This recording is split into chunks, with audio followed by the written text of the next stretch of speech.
তুর্য এগিয়ে এসে দাঁড়ালো পৃথার সম্মুখে, কিছুটা অস্থির কণ্ঠে বলল, আমি ভুল করেছি, এর জন্য তুমি আমাকে অবশ্যই দোষী সাব্যস্ত করতে পারো, কিন্তু তাই বলে ঠকবাস উপাধি দিতে পারো না। আমি তোমাকে ঠকাইনি।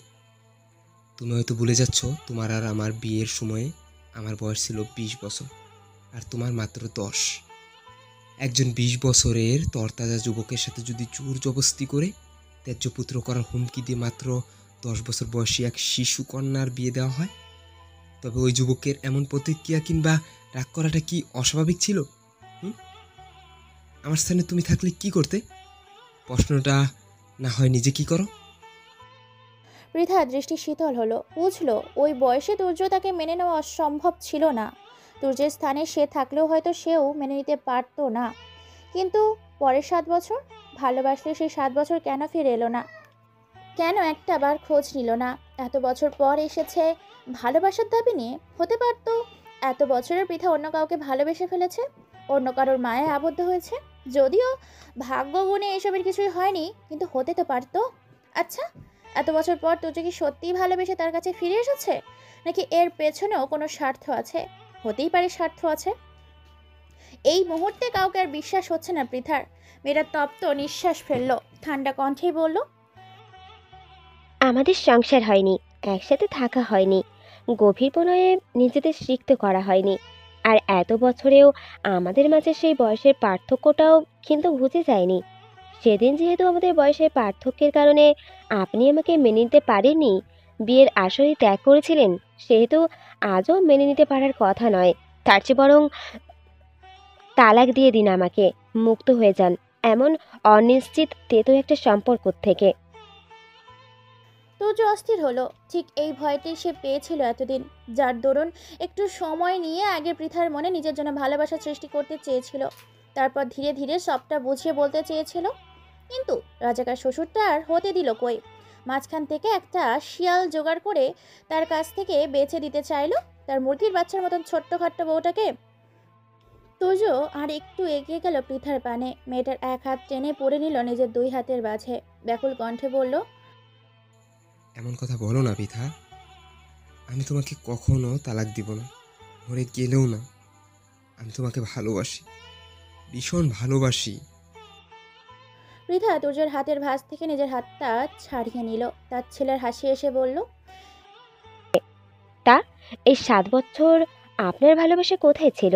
বিয়ের আসরে আমাকে ত্যাগ করার কথা না হয় বাদই দিলাম, ধরেই নিলাম আপনি পরিস্থিতির শিকার। কিন্তু পরের 7টা বছর, পরের 7টা বছর আমি না হয় বিয়ের সময় ছোট ছিলাম, আপনার সাথে সংসার করার বয়স হয়নি, তাই বলে কি একটু খোঁজ নিতে পারেন সেটুকু বয়স আমার ছিল না। আমি মানছি, আমি ভুল করেছি। আমি নিজের অনুভূতি বুঝতে দেরি করেছি। আর তারপর এইটুকু বলেই থামতে হলো তুর্যকে। পিয়াল তেড়ে এসে সম্মুখে দাঁড়ালো, তার ক্রোধিত কণ্ঠে বলল, আমি তো এটাই বুঝতে পারছি না, এটাকে এখনও এখানে কেন সহ্য করা হচ্ছে। এটাকে আমাদের বাড়ি থেকে বের করে দেওয়া উচিত। তুর্যের দৃষ্টি কঠিন হলো, আগের কথা ভুলে শক্ত কণ্ঠে সে বলল, তোদের বাড়িতে আমি থাকতেও আসিনি। রাজাকার আলবদর আল শামসদের সাথে ভালো মানুষরা একসাথে এক ছাদের তলায় থাকে বলে শুনেছিস কখনো? আমি এসেছি আমার বউ নিতে। আমার বউকে আমাকে দিয়ে দে, আমি চলে যাই। পিয়া আসা তেড়ে এলো, 2 হাতে তুর্যের শার্টের কলার চেপে ধরে বলল, কিসের বউ? 7 বছর আগে ছেড়ে যাওয়ার সময় বউয়ের কথা স্মরণে ছিল না তোর? তারপর এত বছর তো বউয়ের কথা স্মরণে আসেনি, এখন এসেছিস নাটক করতে? বের হ আমাদের বাড়ি থেকে। মুখ শক্ত হলো। শক্ত হাতে সে নিজের কলার থেকে হাত ছাড়িয়ে নিল পিয়াসের, তাতে দাঁত চেপে বলল, আমার বউকে ছাড়া আমি কোথাও যাচ্ছি না। অনেক সময় ব্যয় করেছি, আর নয়। প্রয়োজনে যুদ্ধ করব, পুলিশ ডাকবো, তারপর বউকে সাথে নেব। তবু বউ ছাড়া এক পাও নড়ব না আমি। এতক্ষণে মুখ খুললেন পলাশ শিকদার, থমথমে কণ্ঠে বললেন, তোমাদের বিয়েটা আইনত বৈধ নয়। বিয়ের সময় তোমার বয়স 20 হলেও পৃথা ছিল নাবালিক এক শিশু কন্যা। আর বিয়ের তেমন ডকুমেন্টও নেই। পুলিশের নিকট গেলে তোমাকে ঝামেলায় পড়তে হবে, হয়তো পৃথাকে ছেড়ে দিতে হতে পারে। তুর্য বাঁকা হাসলো, পলাশ শিকদারের পানে তাকিয়ে বলল, তুর্য আর তুর্যর ভাইয়েরা কখনো কাঁচা কাজ করে না। আমি সেদিন ক্রুদের বসে বিয়েতে কোনো উৎসাহ না করলেও আমার ভাইয়েরা বিয়ের প্রতিটি মুহূর্তে ভিডিও রেকর্ড করে রেখেছিল। পুলিশের কাছে আমার বিয়ের প্রমাণ দিতে একটা মুহূর্ত সময় লাগবে না। আর বাকি রইল ঝামেলায় পড়া। তা আমি ঝামেলায় পড়লে আপনারাও পড়বেন। একটা নাবালিকা মেয়েকে জোর করে বিয়ে দেওয়ার অপরাধে এই বুড়ো বয়সে জেলের কানি টানতে হবে।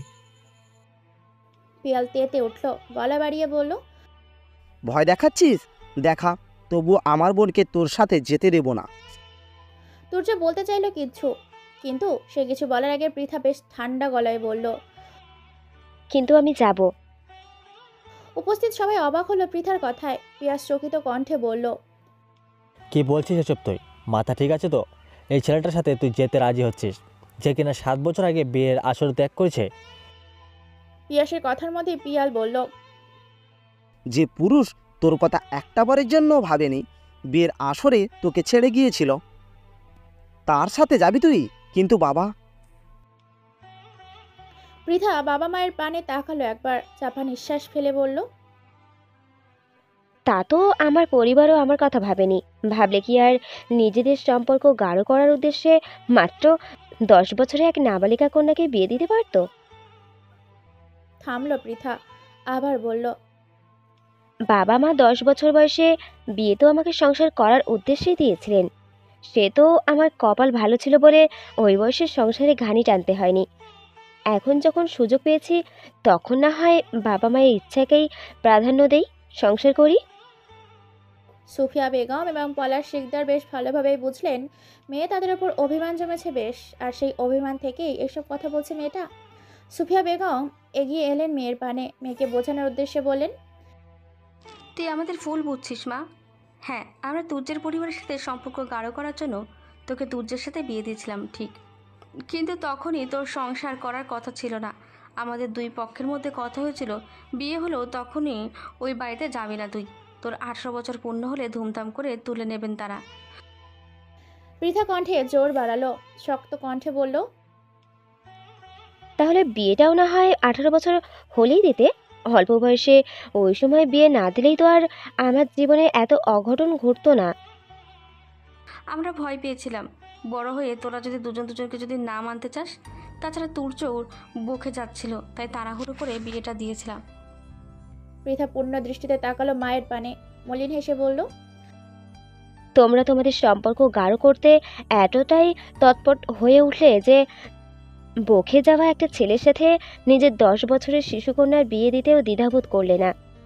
আমি জানতাম মেয়ের বাবা মা মেয়ের বিয়ের ক্ষেত্রে বকে যাওয়া ছেলেদের এড়িয়ে চলে, আর আমার বাবা মা উল্টো, সম্পর্ক গাঢ় করার উদ্দেশ্যে বকে যাওয়া ছেলের হাতে মেয়েকে তুলে দিতে মরিয়া হয়ে উঠেছিল। আচ্ছা মা, আমার থেকে তোমাদের সম্পর্ক গাঢ় করার নিশ্চয়তাটা বেশি হয়ে গিয়েছিল তখন?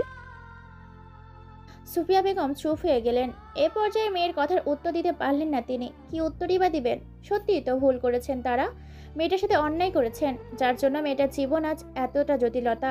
পৃথা মায়ের চুপ হয়ে যাওয়া মুখের পানে তাকিয়ে মলিন হাসল, চোখ দুটো ভিজে উঠল তার। ভেজা চোখেই সে এগিয়ে গেল তুর্যের পানে, নিজেকে শক্ত করে বলে উঠল, আমাকে নিয়ে চলুন আপনার সাথে। তুর্য তখন চুপচাপ দেখছিল সবটা। পৃথা যে এত তাড়াতাড়ি তার সাথে যেতে রাজি হবে কল্পনাও করতে পারেনি। সে ভেবেছিল পৃথা তাকে ভুল বুঝবে, তাড়িয়ে দিবে, তারপর অনেক কাঠখড় পুড়িয়ে বউকে নিজের কাছে নিতে হবে। অথচ এত তাড়াতাড়ি রাজি হয়ে গেল। তাই তো সবটা শুনে একটু থম মেরে গেছিল আর কি। তবে পৃথার কথাই এবার ঘোর কাটল তুর্যের। আনন্দের সহিত নিজের হাত বাড়িয়ে ধরল পৃথার এক হাত, সম্মুখ পানে যেতে যেতে বলল, চলো। পিয়াস এবং পিয়াল উদ্যত হলো তুর্যকে আটকাতে। তারা জানে তাদের অভিমানিনী বোন পরিবারের ওপর অভিমান করে এমন একটা সিদ্ধান্ত নিয়েছে, তাই বলে তারা তো বোনকে এইভাবে চলে যেতে দিতে পারে না। পিয়াস এবং পিয়াল তুর্য পৃথাকে আটকাতে যেতে নিলেই তাদের থামিয়ে দিলেন পলাশ শিকদার। থমথমে কণ্ঠে বললেন, ওদের যেতে দাও।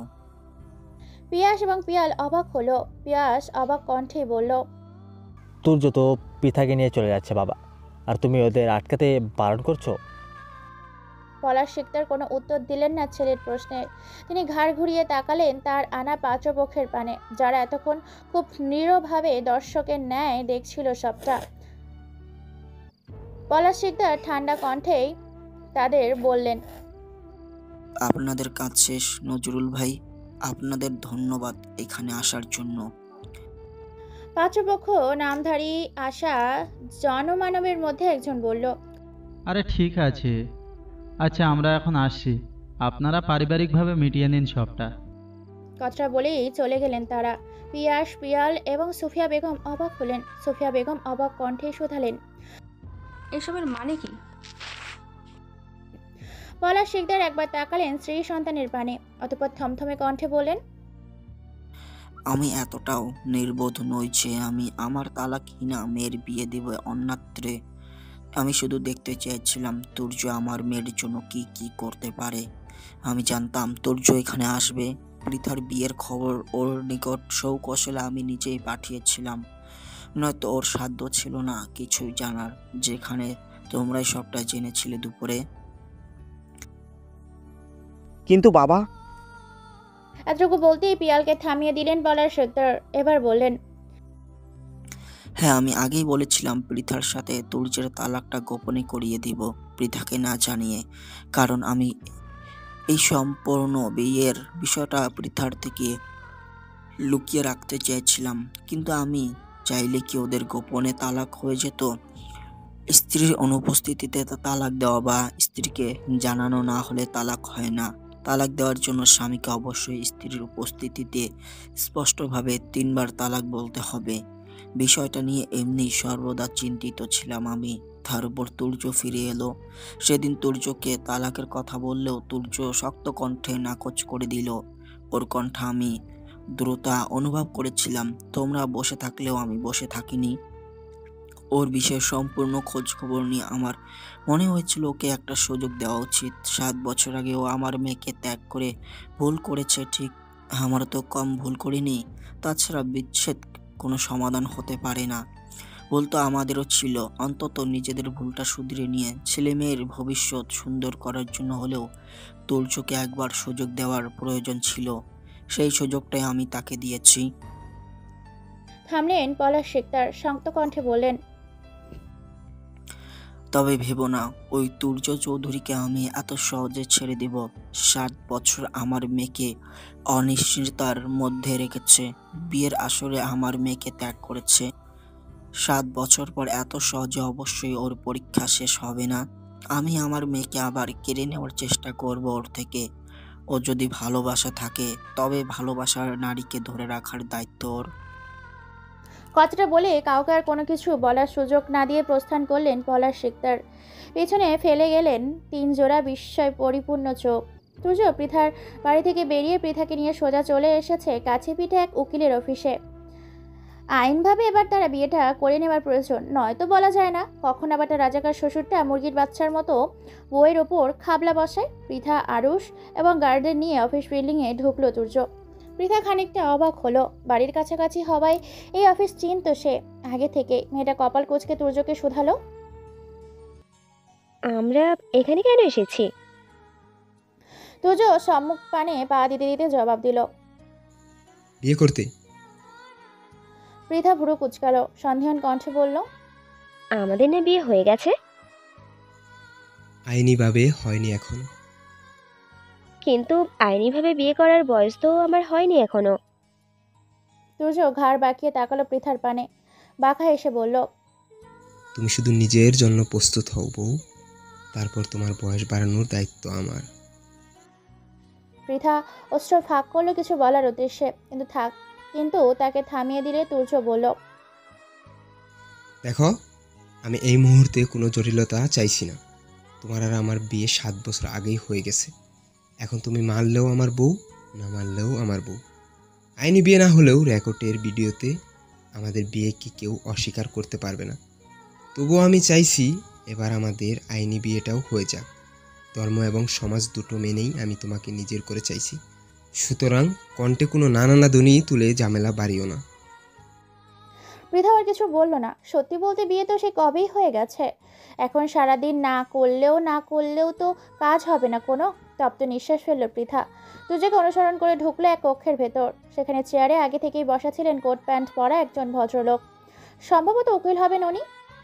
তুর্যকে ঢুকতে দেখে উনি উঠে দাঁড়ালেন, হাসি মুখে বললেন, এসেছেন আপনারা, আপনাদের জন্য অপেক্ষা করছিলাম আমি। তুর্য হাসলো। ভদ্রলোকের সাথে কুশলাদি বিনিময়ের পর পৃথাকে নিয়ে বসলো ওই দুটি কাঠের তৈরি চেয়ারে দখল করে। নিজের হাতটা তুলে হাত ঘড়ির পানে তাকালো এক প্রকার। উকিলকে তাড়া দিয়ে বলল, কি কি করতে হবে তাড়াতাড়ি করুন, আমাদের আবার ঢাকায় ফিরতে হবে। উকিল সাহেব বসলেন। আগে থেকেই প্রয়োজনীয় সকল কাগজপত্র গুছিয়ে রেখেছিলেন। তুর্য তাড়া দিতেই তিনি প্রয়োজনীয় কাগজ এবং কলম এগিয়ে দিলেন তুর্য এবং পৃথার পানে। আঙুল তুলে কাগজের দিকে ইশারা করে বললেন, এখানে সই করে নিন।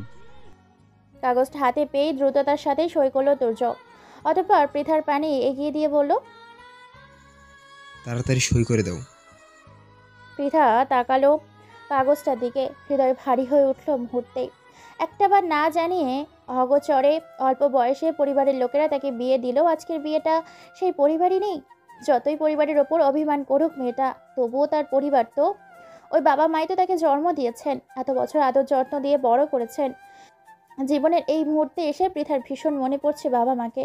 হয়তো তুর্যের সাথে তার বিয়েটা আগেই হয়েছে, কিন্তু তখন তো কোনো অনুভূতির উপস্থিতি ছিল না। বিয়ে মানেই তো তখন পৃথা বুঝে উঠতে পারেনি ভালোভাবে। তার জন্য আজ অনুভূতি প্রথম, আর সেই অনুভূতিতেই বাবা মা ভাই কেউ পাশে নেই। বেশ কিছুক্ষণ অতিবাহিত হলো। পৃথা এখনও কলমই তুলল না, সই করবে কি। তুর্য ভ্রু কুচকে তাকালো মেয়েটার পানে। দেখলো মেয়েটা টলমল চোখে নিয়ে কি যেন ভাবছে, আবার মাঝে মাঝে নিচু হয়ে পা চুলকাচ্ছে। তুর্য সজাগ দৃষ্টিতে তাকালো আশেপাশে। কান খাড়া করে শুনলো কিছু মশার গান। ইস, তার ছোট্ট বউটাকে নিশ্চয়ই মশা কামড়ে রক্ত চুষে নিচ্ছে। তুর্য আশেপাশে তাকালো। উকিলকে উদ্দেশ্য করে বলল, আপনার এখানে কি মশারি আছে? উপস্থিত সবাই ভরকালো তুর্যের কথায়। উকিল চকিত দৃষ্টিতে তাকালো ছেলেটার পানে। এই প্রথম কিনা কেউ বিয়ে করতে এসে মশারি খুঁজছে। বিয়ে করতে এসে মশারি দিয়েই বা কি কাজ? উকিল কৌতূহল অনুভব করলেন, আগ্রহ নিয়ে বললেন, না তো, মশারি দিয়ে কী করবেন? তুর্য হাত উঠিয়ে দুই হাত দ্বারা ঠাস করে শব্দ করে মশা মারার চেষ্টা করলো। নাক মুখ কুচকে বলল, আমার বউকে মশাই কামড়াচ্ছে। উকিল সহ সবাই ভ্যাবাচাকা খেয়ে গেল। পৃথাও নিজের চিন্তা ভুলে ফ্যালফ্যাল করে তাকিয়ে রইল তুর্যের পানে। বিয়ে করতে এসে কিনা এই লোক মশারি খুঁজছে, তাও কিসের জন্য? তার বউকে দুই একটা মশাই কামড়েছে বলে। তুর্যের এই ধরনের কথাবার্তার সাথে আর কেউ পরিচিত না থাকলেও আরও ঠিকই পরিচিত। ছেলেটা এগিয়ে গেল তুর্যের পানে, মাথা চুলকে বলল, অফিস কক্ষে মশারি কোথা থেকে আসবে স্যার? কোয়াল থাকলেও থাকতে পারে। আরুষের কথা শুনে চকচক করে উঠল তুর্যের চোখ দুখানা। গদগদ হয়ে বলল, সাব্বাস বেটা, কে বলেছে তুই আকার রসিকার সারা বলত? এই তো তোর মাথায় বুদ্ধি আছে। ওই রাজাকার জনগোষ্ঠীর সাথে বাকবিততায় জড়িয়ে আমি তো কয়েলের কথা ভুলেই বসেছিলাম। কথাটা শেষ করেই তুর্য ফিরে তাকালো উকিলের পানে। ভীষণ আশা নিয়ে শুধালো, আপনার অফিসে কয়েল আছে? উকিল তুর্যকে হতাশ করে জবাব দিলেন, না, আমার অফিসে কয়েলও নেই। তুর্যের মেজাজ খারাপ হলো কিছুটা। কি একটা অফিস, সেখানে কিছু রাখে না। তার বউকে মশাই কামড়াচ্ছে, অথচ একটা কয়েল পর্যন্ত নেই। এক মিনিট মশাই কামড়াচ্ছে নাকি চুমু খাচ্ছে? তুর্যের হৃদয়টা হাহাকার করে উঠল, মস্তিষ্ক বলে উঠল, এত বছর বিয়ে করে বউকে এখনো চুমু খেতে পারলি না, অথচ দেখ মশাগুলো এসে কি সুন্দর তোর বউকে চুমু খেয়ে যাচ্ছে। সি তুর্য, সি। তুর্য হাঁসফাঁস করে উঠল, বিড়বিড়িয়ে বলল, এই রাসাহির মশাগুলো বেয়াদব, অসভ্য মার্কা। কত বড় সাহস এদের আমার বউকে চুমু খায়, আমার অধিকার ভাগ বসায়। কথাগুলো বলেই তুর্য পাশ ফিরে তাকালো পৃথার পানে। মেয়েটা এখনো ফালফাল করে তাকিয়ে রয়েছে তার পানে। তুর্য ধমকে উঠল পৃথাকে, দাঁত কিরমির করে বলল, তাড়াতাড়ি কাগজে সই করে আমাকে উদ্ধার করো, আমার এই মামলাগুলোকে সহ্য হচ্ছে না। আকস্মিক ধমকে পৃথা কেঁপে উঠল। তুর্যের বলা শেষ কথায় বোধগম্য না হলেও মুখ খুলে কিছু জিজ্ঞেস করা আর হলো না। সামনে রাখা কলমটা হাতে নিয়ে কাগজে খসখসে ধ্বনি তুলে সই করে দিল দ্রুত। ব্যাস, তুর্য এবং পৃথার আইনি বিয়েও শেষ এবার। তুর্যের চিন্তা অনেকটাই কমলো এবার। নিশ্চিত মনে উঠে দাঁড়ালো চেয়ার ছেড়ে। উকিলের সাথে শেষ একবার হাত মিলিয়ে তার পাওনা পরিশোধ করে বেরিয়ে এলো অফিসের বাইরে। রাত বেড়েছে কিছুটা, চারদিকটা নিস্তব্ধ হয়ে পড়েছে। অন্ধকাররা গ্রাস করে নিয়েছে পরিবেশ। এই নিস্তব্ধ অন্ধকারের বুক চিরেই হাইওয়ে ধরে সাই সাই করে গন্তব্যের পানে ছুটে চলেছে তুর্যের গাড়িটা। সামনে ড্রাইভিং সিটে বসে আরুষ গাড়ি চালাচ্ছে, তার পেছনের সিটে রয়েছে তুর্য আর পৃথা। তখনই উকিলের অফিস থেকে বেরিয়েই গাড়ি চেপে বসেছিল তারা তিনজন, আর গার্ডসরা চেপেছে তাদের নির্ধারিত অন্য গাড়িতে। তুর্য আর পৃথার পাশাপাশি বসলেও দুজনের মধ্যে দূরত্ব রয়েছে বেশ। অবশ্য এই দূরত্বটা রেখেছে পৃথা নিজেই। তুর্য আর আগ বাড়িয়ে বলেনি কিছু, এমনি মেয়েটার ওপর থেকে কম ধকল আর চায়নি, তাই নিশ্চুপভাবে সবটা মেনে নিয়েছে সে। মেয়েটাকে একটু একা থাকতে দিয়ে নিজে মনোযোগী করলো মোবাইলে। খানিক সময় গড়ালো, তুর্য মোবাইল থেকে দৃষ্টি সরিয়ে তাকালো পৃথার পানে। মেয়েটা গাড়ির সিটের সাথে হেলান দিয়ে ঘুমিয়ে পড়েছে। সুস্নিগ্ধ লাগছে প্রিয়তমার ঘুমন্ত মুখশ্রী। তুর্যের দৃষ্টি মুগ্ধ হলো, হৃদস্পন্দন বাড়ল তর করে। হৃদয়ে নিষিদ্ধ অনুভূতিরা চনমনে হয়ে উঠল। ইস, এসব কি ভাবছে সে? একটা মেয়ের ঘুমন্ত অবস্থায় সুযোগ নেবে? পরক্ষণেই তুর্যের হৃদয় হানা দিল, মেয়েটা তো তার স্ত্রী, আর স্ত্রীকে ভালোবাসা নিশ্চয়ই সুযোগ নেওয়া নয়। তুর্য ঘাড় ঘুরিয়ে একবার তাকালো আরুষের পানে। ছেলেটা সজাগ দৃষ্টিতে পর্যবেক্ষণ করে একটু চেপে বসলো পৃথার পানে।